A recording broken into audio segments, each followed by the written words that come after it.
Hey, my name's Sophia. Last year, I changed my status to MS and added a wedding band to my collection of courtroom victories. Slinging arguments before a judge is my zone, but I never thought I'd need a defense strategy for family dinners. Let me explain. My husband, Billy, is a mama's boy, and I get why. Mrs. Jerry, his mom, is the queen bee of their hive. She did the single mom hustle, raising 2 kids on her own. Mad props for that. Then there's his sister, Lauren. She thinks she's the center of the universe. I remember the first time I walked into their place. Billy had his arm around me like I was a trophy. The living room was like a shrine, with photos of Billy and Lauren everywhere. It felt cozy, but also like I was stepping onto a movie set where they'd been playing house for years. Suddenly, I was the unexpected guest. Mrs. Jerry greeted me with a tight-lipped smile, the kind that says, "I'm smiling because I have to, but I'd rather be scrubbing the bathroom grout with your toothbrush." She wore one of those floral dresses that screamed, "I'm the matriarch." "Sophia, dear, Billy's told us so much about you," she said, sizing me up like a car she's not sure she wants to buy.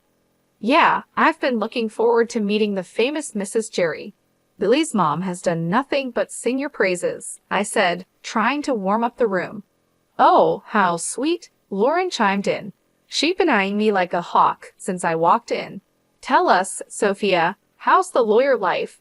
I picture you in court like on TV, making bank. So, how much do you actually make?" I almost choked. Who asks that right away? I laughed because what else could I do?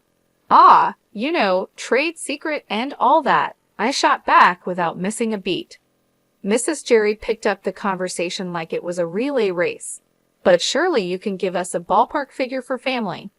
Billy shot me a look that said, "Please don't be mad," but I kept my cool. If I had $1 for every time someone asked me that, I have enough to change the subject. I tried to smile in a friendly way. Mrs. Jerry snorted. "Yeah," she snorted. "Well, it's no secret what a teacher earns, right, Billy?" she asked. Billy sighed. "Mom, let's not do this now." Right, she said, waving her hand like she was dismissing a servant. "Anyway, you'll be like family now. Sharing is caring and all that." I glanced at Billy. He had his help me face on.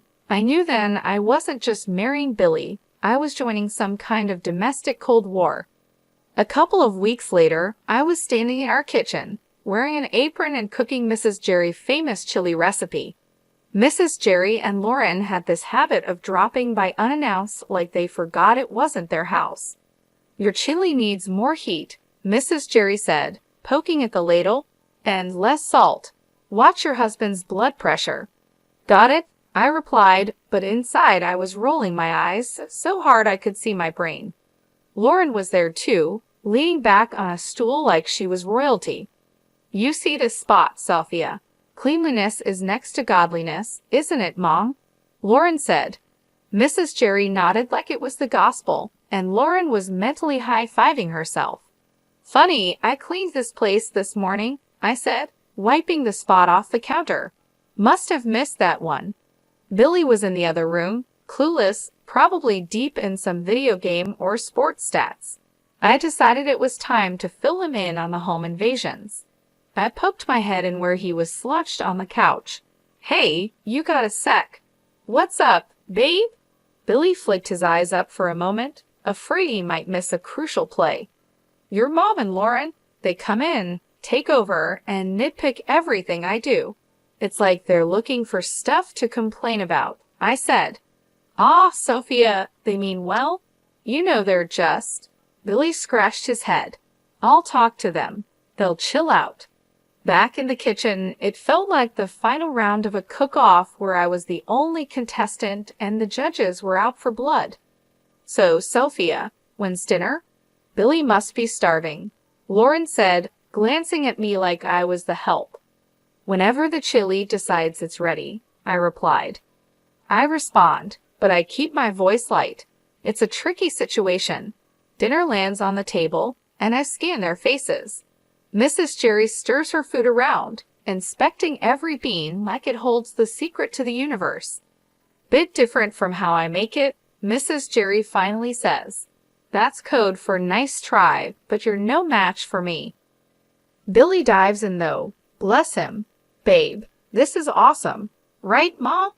Lauren mutters, sure, and Mrs. Jerry just shrugs like she's agreeing with the worst food critic. After they leave, Billy is slapping his belly saying it's all good. I watch the door shut behind them, feeling tiny like I'm losing at a game I didn't sign up to play. The next time they pop over, it's the same old tune, like nothing changed. I must have been dreaming to think a few words from Billy might turn the tide. Still, I asked him to talk to his mother about boundaries. I thought getting married was the hard part. Fitting into Billy's family is the real challenge. They've got their own idea of family, and I'm not in it yet. If this is what married life is like, count me out of the honeymoon phase. It was one of those days where the clock seemed to tick slower than syrup drips from a bottle. That's when my phone decided to ring. Glancing at the caller ID, my heart sank. It was Mrs. Jerry again. Sophia. Her voice was stern, and it did nothing for my headache. You think you can just snatch Billy away from us, huh? Her words stung like vinegar on a paper cut. I glanced over at Billy, hoping he'd at least flinch at his mother's tone. Nothing. He's glued to the TV screen, a statue with a heartbeat. Mrs. Jerry, it's not like that. We're just trying to set up some boundaries, I said, my voice thin. Boundaries, she fumed. That's just a fancy word for shutting us out. You can't do that to us, to me. He's my son. I blinked back frustration. Billy was still silent, looking like someone shrunk his spine in the wash. Listen, it's normal for married folks to want their own space. I tried to keep the edge out of my tone. Space. He's never needed space before you came, she retorted sharply. Each word chipped away at my patience. That's when Billy decided to speak up, but not to back me up. No, Mom, everything's okay. Sophia's not, she's not being unreasonable, I guess, he said, but his voice was like wet cardboard. Billy, I just can't believe this. First, Lauren tells me Sophia is making a fuss over our visits, and now this. Mrs. Jerry sounded hurt, and Billy jumped on that. Lauren said that. Billy turned to me, eyebrows raised, as if I was the one causing trouble. Yeah, she did, and I think she's right. Family is family, Billy. You can't just turn your back on us. She pressed harder, knowing she was pulling him in. I saw my husband, the man I loved, deflate like a balloon 3 days after a party. The call ended with promises of another family meeting that felt more like a summit to discuss the terms of my surrender. After the call, it was as if nothing had happened. Billy settled back on the couch, resuming his championship in channel surfing. Mrs. Jerry continued her visits, each one a master class in thinly veiled jabs. And Lauren. She might as well have been a puppet master, always getting Billy's ear whenever she pleased. When word got back to me that Lauren was bad-mouthing me all over town, my blood boiled for a second, but I didn't let it get the best of me. I knew I had to handle this the right way. I waited for the right moment to deal with Lauren directly, and that moment came sooner than I thought. I found Lauren at the market on a Sunday morning, filling her basket with groceries. She didn't see me at first, but I walked right up to her, steady and strong. Lauren, I said. She looked up and rolled her eyes. What do you want, Sophia?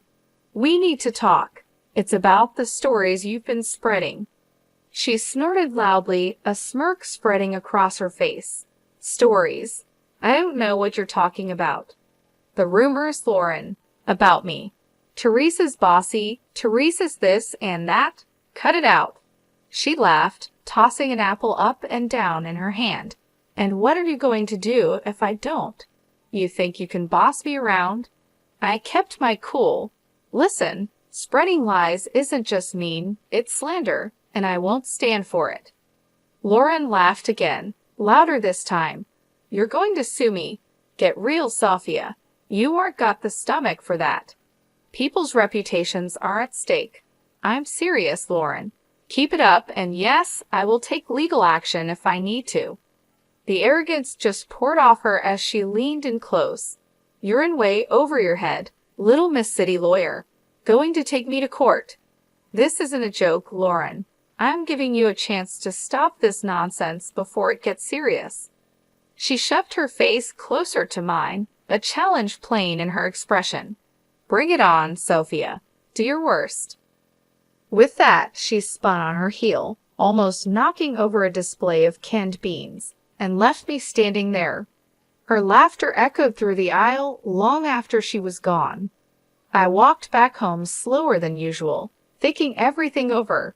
Later that day, when my husband came back, I told him what happened. He was in the middle of taking his boots off, and he froze, one boot off, the other still on. You did what now? He asked. I told Lauren off. I threatened her with legal action if she doesn't stop spreading rumors. His face went red, then white. You couldn't just let it go. Why did you have to stir the pot, Sophia? I straightened up, because it's not right and I won't be walked over, not by her, not by anyone.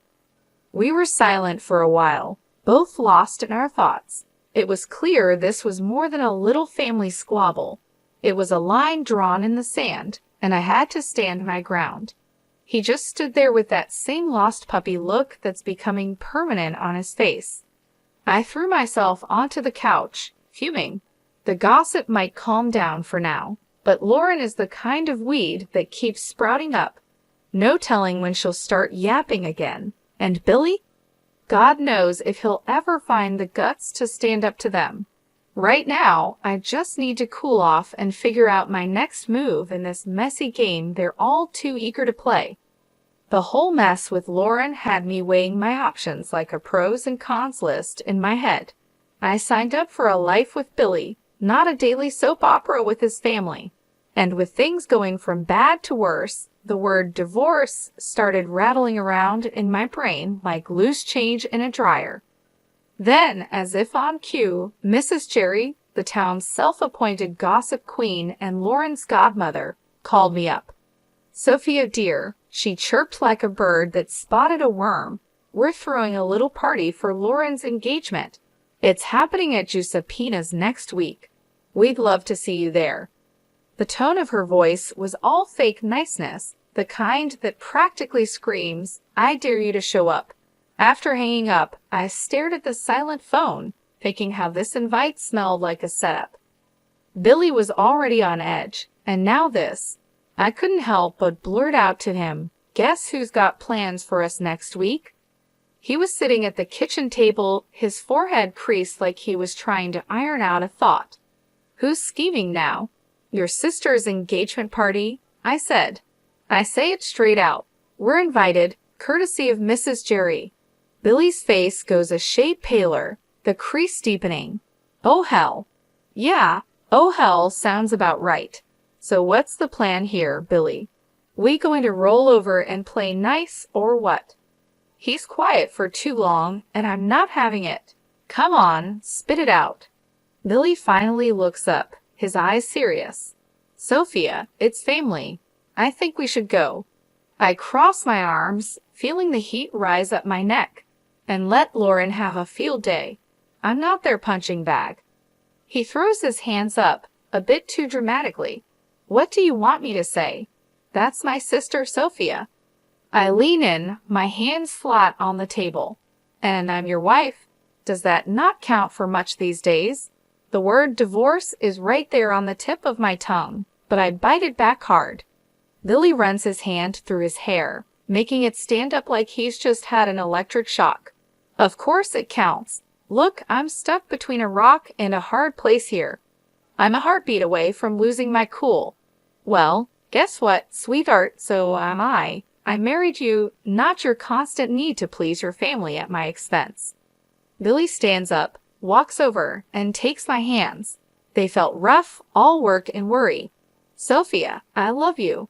I do, and I hate that it's come to this. Let's not go to the party. You and me, we're a team, right? It struck me then that this was the first time in a long while he picked me over them without flinching. It felt like finding an oasis in the middle of the desert. That night, the thought of divorce quietly tucked itself away. Not gone, but sleeping like a dog with one eye always open. But it was enough for me to catch my breath, to maybe believe that we could find some solid ground again. Giuseppina's was hopping when we showed up, walls throbbing with too loud laughter and clinking glasses. I spotted Mrs. Jerry right away, sitting Queen Bee style at the biggest table with that I rule the world look. There was Billy's sister Lauren, all grins like she won the lottery, and her guy Andrew, a deer in headlights type trying to smile. His folks were with them too, stiff and awkward like they wandered into the wrong movie theater. Mrs. Jerry zeroed in on me the second we stepped in. "Sophia," she oozed, like I was a 6-year-old not playing nice, "you'll be taking care of the bill tonight, right? To show you're one of us." I nearly spit out my drink. "What? Why me?" The table's all ears now, and the air's thick with that, "Oh, this is going to be good" vibe. Mrs. Jerry stretches her smile. "Tradition, sweetheart. The newest family member always shows their commitment." My jaw clamps shut so fast I'm surprised I don't chip a tooth. Commitment. That sounds a whole lot like a shakedown. Everyone's perked up like they're hearing a whistle. And there she goes, Mrs. Jerry puffing up like I slapped her. "Excuse me, that's uncalled for." Billy leans in, his voice barely more than a whisper. "Just do it, Sophia. It's not a big deal." "A big deal," I whisper back, my voice turning to a snarl. "No thanks, I aren't no one's piggy bank." He's hissing now, real quiet but clear. "Pay the damn bill, Sophia, or we're through." I mean it. My laugh is as sharp as a snapped wire. "You're not serious." He's all stone face and tight mouth. "You think I'm playing." I stare him down. "Divorce over this?" He's all, "Family first, Sophia." I'm shaking my head. And where do I fit, huh? It's shout-out time, and even Andrew and his parents are watching, their faces screaming, "What the hell's going on?" I push back my chair and stand, letting them all hear me. "No, I aren't doing this dance," I say, my voice like a hammer on steel.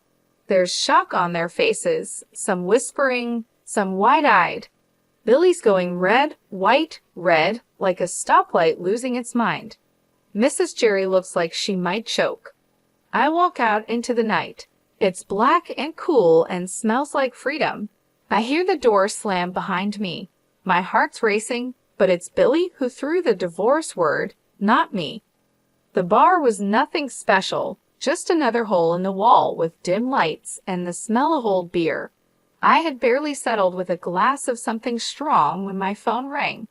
It was Billy, and for a moment I considered not answering, but I did. "Sophia, listen, I'm sorry. I didn't mean to say divorce." Billy's voice was rushed and apologetic.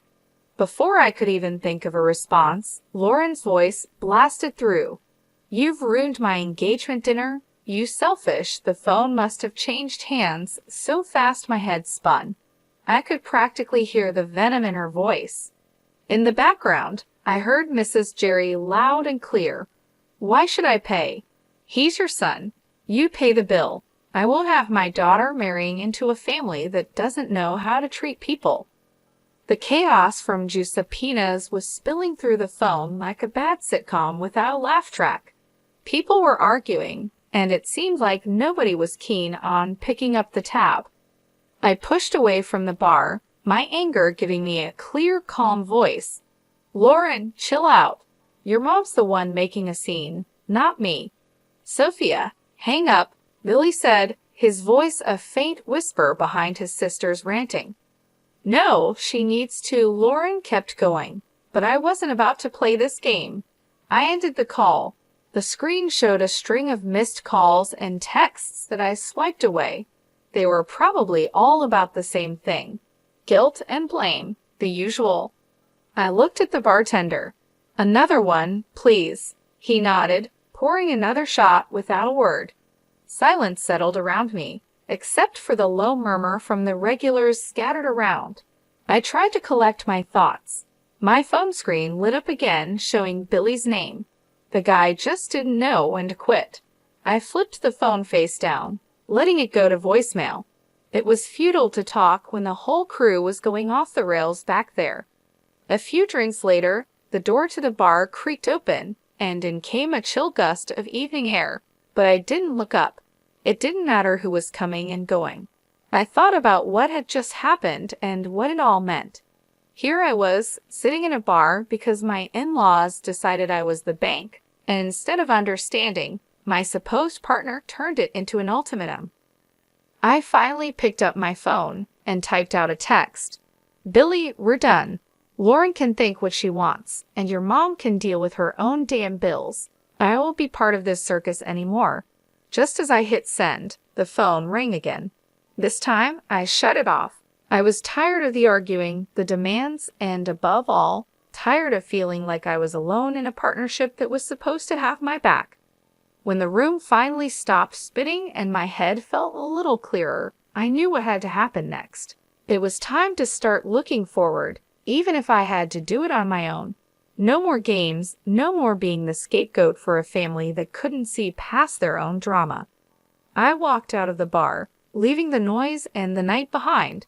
The air was getting colder, and the city lights were starting to blur into the coming darkness. The road ahead was uncertain, but for the first time in a long while, it was mine to take. What a mess that last evening was. The whole thing at the restaurant blew up bigger than anyone thought. The groom had had it up to here with the drama and ditched the engagement right then and there. You should have seen Lauren's face when he dropped that bomb. I can't believe it. No one saw it coming, least of all her. Then the mother-in-law lost it, screaming like a banshee. She was causing such a scene that the groom's family looked ready to call 911. She was yelling about disrespect and no consideration. It was pure chaos, like one of those trashy daytime shows where chairs start flying. Meanwhile, I was done. I filed for divorce and cut off all contact. I ignored Billy's calls and deleted his messages. The last I heard, he, his sister, and my former mother-in-law from hell are all holed up in the same house, probably driving each other crazy. As for me, it felt like I finally stopped holding my breath after years underwater. Life's simpler now, but that evening is still the talk whenever I bump into people from the old circle. It gets old, you know. So, here's the update for anyone who still cares. I'm living my best, most peaceful life. I'm sitting in my usual spot at the cafe down the street from my place, the one where the coffee is strong, and no one asks too many questions. The barista gives me a nod. "The usual?" he asks, like he's asking if the sky is up. "Yep," I say.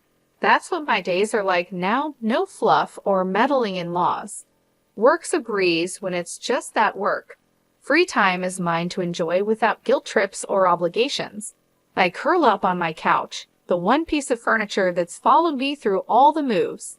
The springs are shot to hell, but it fits my back just right. I flip on the TV, watching some crime show where they catch the bad guys by minute 30.